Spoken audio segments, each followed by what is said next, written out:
Good evening. I'm the Fragrance Apprentice, and tonight there are two things that I want to delve into before we even get started. The first thing is the whole hype around it, and also the whole concept of hype in itself. And the second thing is that people have definitely been messaging me saying, hang on a second, isn't Petit Fracas a female fragrance? I'll get to that.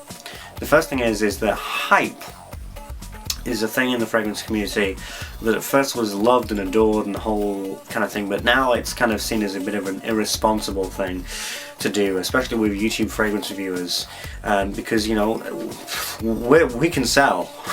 YouTube reviewers can sell. I could name off a few fragrance reviewers who are like responsible for a few of the bottles in my cabinet.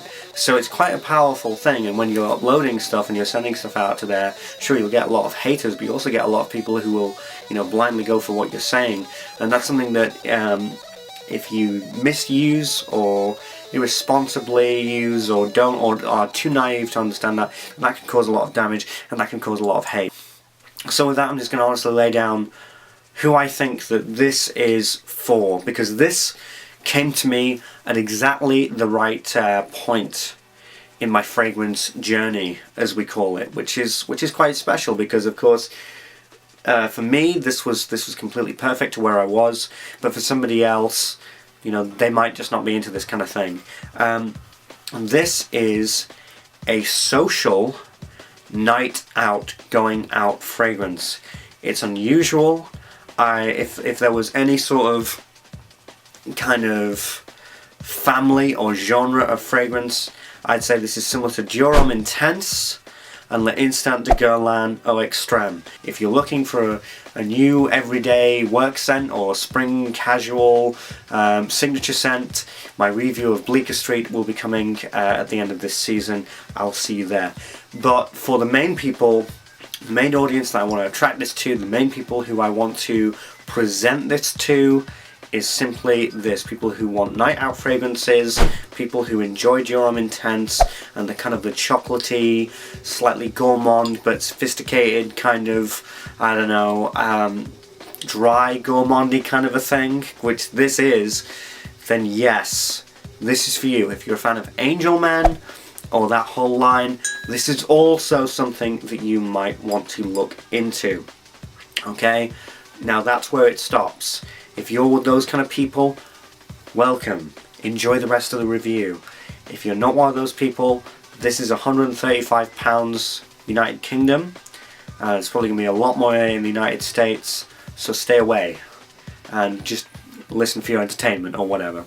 And the second thing that's been bothering people, which I understand, is, well, hang on a second, isn't Petit Fracas, the thing that you're overhyping, isn't that a female fragrance? Well, not quite. Well, how I know this fragrance in the first place is actually because I think it was last year or just the year before, I actually worked for Rob Piguet, which was an absolute blast. It was ridiculously fun and very enjoyable. And I came across this guy. Now, I asked about it, and I asked about the whole range, and one of the things that I think it was the UK rep or something like that, he said all of the fragrances from Robert Piguet are genderless. Not even unisex, just genderless. They market it to men or women, but that's just because that's kind of an easier way to market in kind of things like the internet and stuff like that. But if you come into the store and you're interested in buying this and you're a guy, they instructed me to sell it to you. Not just that, but especially in the niche sector, and I think that this is what Rob Piguet are starting to understand, because I think that beforehand it was very sort of gender based, but now especially in niche gender, the whole concept of gender is just crumbling to its knees. My god. I remember in the store with Creed, one Christmas, more women bought Aventus for themselves than they did their partners. And at first people were kind of a bit skeptical and didn't really know what to do about it, but then they thought, well, the customer's always right, you know. And I don't know if Creed have really looked into that, but one company that definitely has is Tom Ford. Do you know what Black Orchid is? Of course you do, especially if, I know, you're a guy. But Black Orchid was originally for women, and it still on certain websites is promoted to women, but because so many men loved it in a lot of the retail stores, they don't care. Nobody cares anymore. Spiritus Double Vanille by Guerlain, which everybody talks about in the fragrance community. All the men talk about it in the fragrance community and hype the shit out of it. That's for women. The thing is at the moment is that in retail, on the niche side, people are just not caring anymore. It's becoming boring, and the whole idea of gender on the niche side, people are just looking at it as very shallow, as very pretentious, especially because a lot of niche houses and a lot of niche fragrances are very unisex based anyway. The line is becoming so thin that you can't even see it anymore. And not just that, but the final nail in the coffin is that this is not a feminine fragrance. This is not completely a feminine fragrance. It has feminine elements, of course, but the whole Robert Piguet brand in itself, take things like Visa or Bandit, or the original Fracas, you know, a man can just totally get away with them, and I think that that's why they've altered a few things. Okay, I hope that I didn't waste too much time there. I hope that that's answered a few questions and kind of got a few people, you know, through to where we want to get to next. But with that done, let's get to the formals with Petit Fracas de Robert Piguet. Petit Fracas in the fragrance world is a spring chicken. It was released 2 years ago from this review in 2012 by the Robert Piguet house. It is a flanker of sorts to the original Fracas, which I do believe was released in 1940 something. I'm going to have to double check on that. I'll probably put it on the screen for you.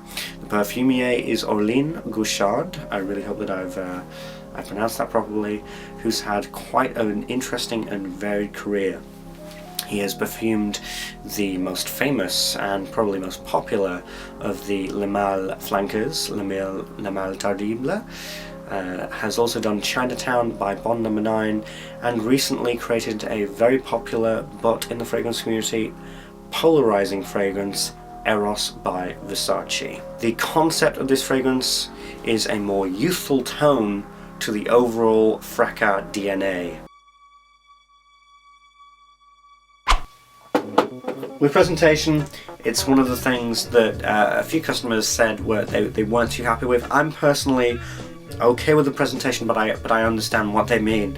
It's a very, very simplistic, I think that's what they want to go for, very simplistic kind of bottle, very black and cuboid. The only thing that people don't like, which I agree, is that part of it, which is just kind of like a sticker. And probably easily able to take off. And I agree, for £135 sterling, no, I think that, you know, even if it was embossed, which it isn't, or, you know, just something that would be interesting, and it's easily markable. You probably can't see it, but there's a few kind of markings and scrapings. That's because I recently went on a night out. We stayed at a hotel, so I had to pack a suitcase and all that kind of crazy rubbish happened. It's interesting. This is actually a tester. It doesn't. I don't have the box with it, but the box is very simple as well. Spray is nice. Oof! It creates a mist. It's a static mist, which is really, really nice, and very, very powerful.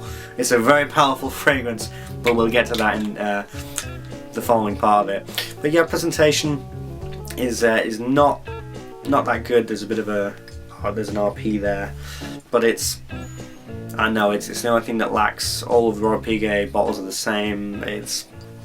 What are you gonna do? But I'd look into it, guys.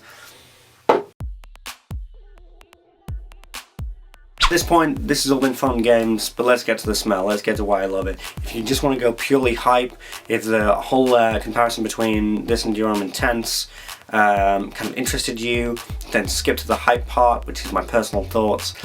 But this is what you're gonna get, what you're in for with this fragrance. So you know the whole deal. Already sprayed there, about to spray on there. So this, to my nose, has 3 acts. Okay, it is a very long, drawn out period of time, and things are just enough interesting to keep me going with it. I know that people really like with a fragrance like this, they want more complicated stuff, but it's 3 acts, and it's 3 powerful acts. It's 3 unforgettable acts, and I love all of them. So,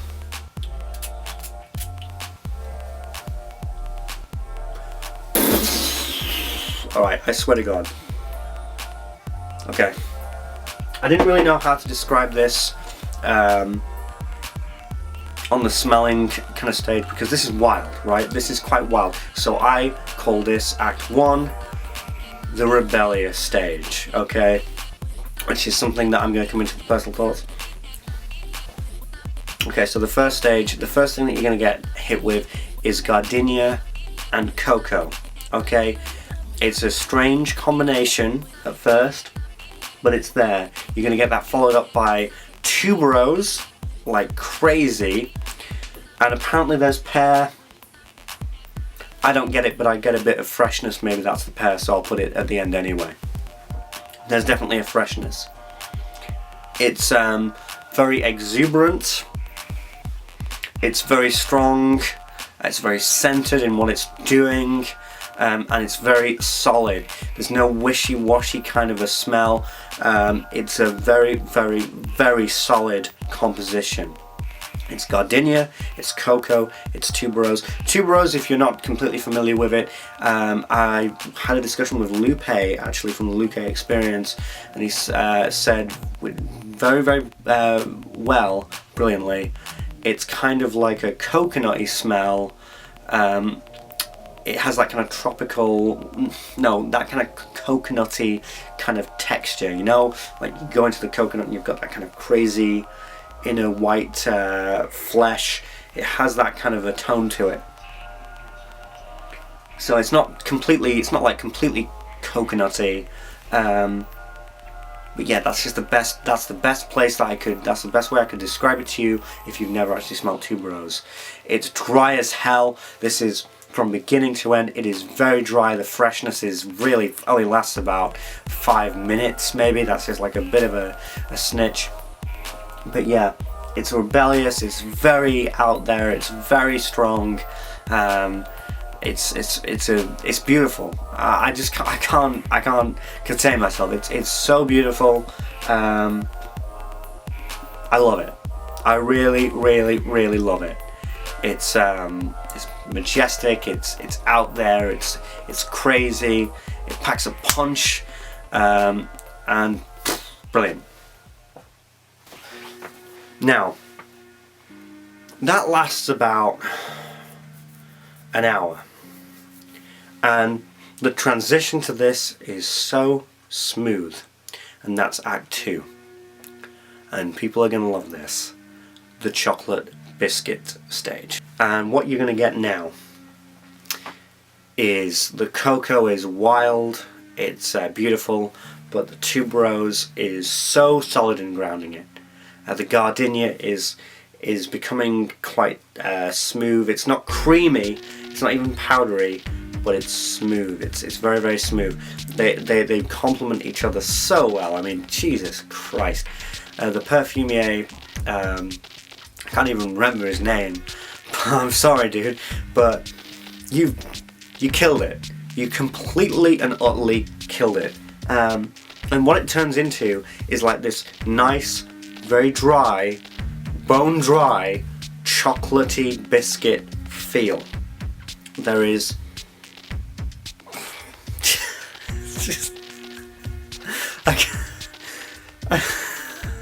it's just amazing. I just can't. It's just amazing. It's like it's just brilliant. It's I love I love it, but I appreciate that there are some Dior Intense lovers. I'm not actually the biggest Dior Intense lover ever. I like it, I appreciate it, I respect it, and for what I'm about to say, this is gonna probably freak a few people out, but I just think that this is a better concept or composition than Dior Intense. Yeah, I said it. I just do. I think that with Dior Intense, It's fantastic, it's brilliant. But this is just so solid. Durum Intense, like, there's parts of it, there's a bit of a wrestling match of the cocoa and the iris, and they don't really kind of fit together, and they don't know what they want to be together, and you have to wait a bit for them to settle down. I hope that you kind of get that, because that's what I get. But with this, it's just solid. It's just right. Here it is. What do you want? Here it is. It's just a dry, chocolate, biscuity kind of smell. The cocoa is used to perfection, dude. It's just beautiful. So yeah, you're gonna get this for quite a while. It's quite mesmerizing. It's just fantastic, and to a veteran nose, which I'm not, but to an experienced nose, you'll just appreciate the way that the cocoa and the tuberose and the gardenia work together. They sound kind of extreme and almost to the point where it just might not work, but no, this is an absolute solid composition. On a technical basis, if you're a technical fragrance head, you just got to sniff this out and just appreciate and respect what's going on with this. And that's it, you know. So beautiful, brilliant. Now that's the bulk of the fragrance, without a doubt. That's about, I'd say, 5 to 6 hours. Now that's gonna annoy some people because that's gonna be like, well, that's a bit too linear for me. Fair enough, but no, that's where it's at. It's this, the highlight reel, or the highlight of it, is just this beautiful, dry, chocolate biscuit type smell with spices, with a kind of a spiciness to it as well. That's the bulk of it. It's beautiful. It projects like a monster. So that's the main bulk. 5 to 6 hours later, you get this. And I call this the desert stage. You know how you get powdery? Well, this is kind of like, oh, you'd have to smell it to kind of get it, and I don't like saying that at all, but it's kind of like a sandy powdery. Alright?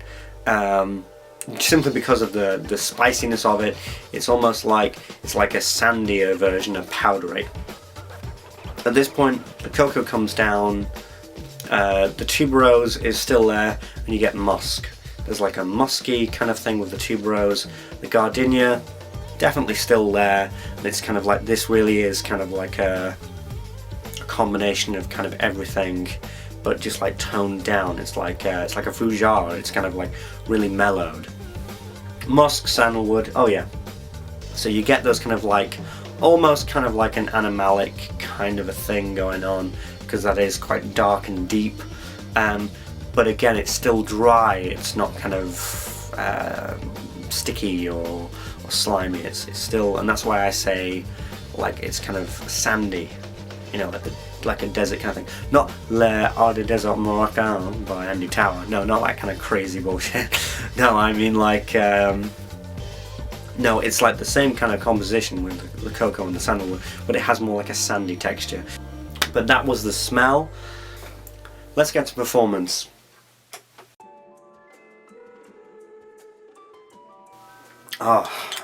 Right. So as I said, this is to me a night out scent. This is a clubbing scent. And oh dear, dude.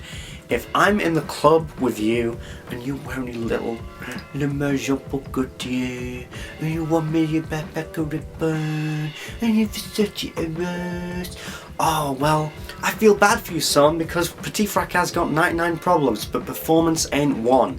Projection, forget about it. Just forget about it. You're done. I'm sorry, but this is it's just explosive. It's just ridiculous. It is explosive projection. This is fantastic. This cuts through anything. I did take it to the hotel. I did put it on. I just walked into the club and just like, I remember, it's like, I don't know. I remember walking, I don't want to over exaggerate this. I really don't. But just walking around, got to the bar, and got back, and people could smell it. Like my friends could smell it. It's like, whoa, like it's still there, dude. I can still smell it over there. And I'm in a club. I'm in a club, dude. People are sweating and shit.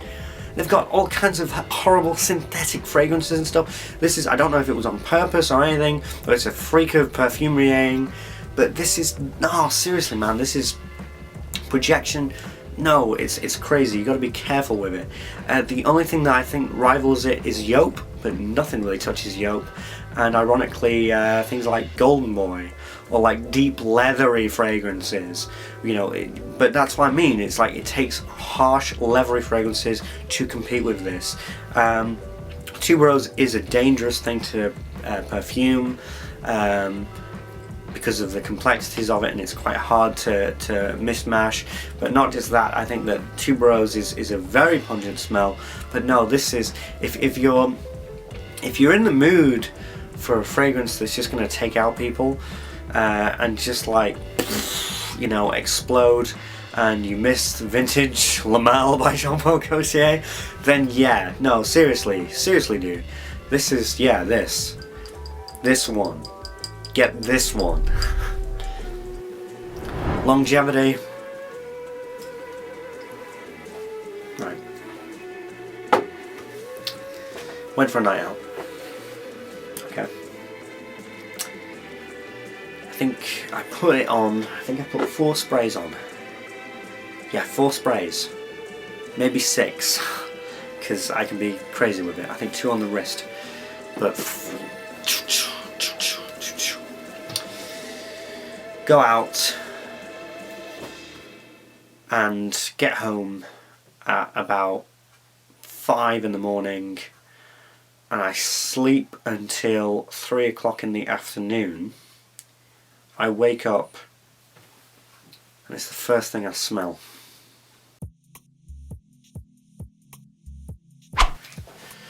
Personal thoughts? I hate it. No, I don't. I really don't. So, this is very congruent to the whole Robert Piguet image in general. Robert Piguet was all about rebelliousness and rebellion, and especially with women. Back in the 40s and 50s, it was very tomboyish. Before tomboyish was really a thing, and I really respect the fashion house for that. Just, again, it was kind of like the other way around with Durham Intense. You know, does a man have to smell like a beefcake? Well, does a woman have to smell very pretty and lovely? So Fracas came around, and it changed everything, and was quite a big deal. And I'm upset that they aren't appreciated. They, you know, in their history. For that, in fragrance history, they aren't really as given as much of a nod as I think that they really deserve to be. But with this, this for me is just rebellion. This makes me want to lose some inhibitions, party, get drunk, get crazy, do all that kind of crazy stuff. Be young. I think they really achieved that with this. Be young. Be youthful, you only live once, that kind of thing. And I want to go out and be like, right, this is me. I just want to be insane for a bit. Just let me do my thing, just let me be young, just let me go out and be crazy. And when I say young, I don't even mean like 20, in your 20s, I mean like 30s, 35. Maybe when you're 40, I don't know, you know, like have that kind of young spirit. Maybe when you're 40 and you think, right, this may be the only chance that I get. I don't know. But it has that, it certainly has a vibe of freedom and excitability. You know, I actually tried to have this as a signature scent in the winter, but it just didn't work out because it just didn't feel, it felt very inconsistent with the vibe that it was going for, or that it has, which is such a beautiful and wonderful vibe. It's kind of like wearing 1 million to a garden party. You know, if I'm wearing this casually, just like doesn't make any sense. It's just kind of like, well, I want to go and knock over a dustbin or something. So yeah, with this, it's rebelliousness, it's freedom, it's energy, and it's fantastic. The only thing that I would point out is that yes, it does have some feminine aspects, I do think that, but it's only in the same context as the Jorum Intense. Petit Fracas and Jorum Intense do not smell the same, but they have the same components to construct an idea. Alright? And they have a very, very similar kind of concept or kind of DNA. I think DNA is better, yeah. Have very similar DNA with the cocoa and the floral background elements. But I just think that this is unapologetic. This is so unapologetic for doing that.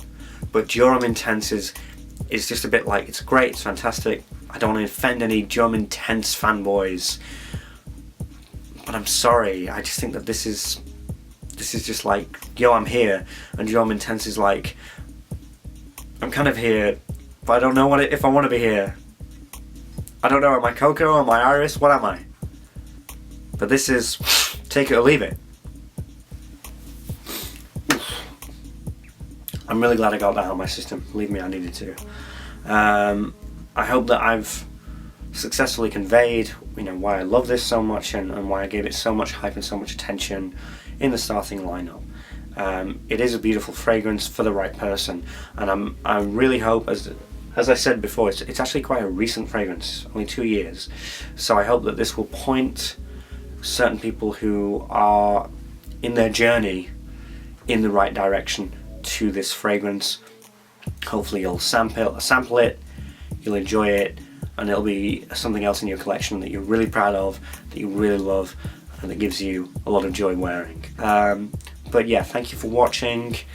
I really, really enjoy doing this, and hopefully I'll have given something to some people. Until then, buy responsibly, and Fragrance Apprentice out.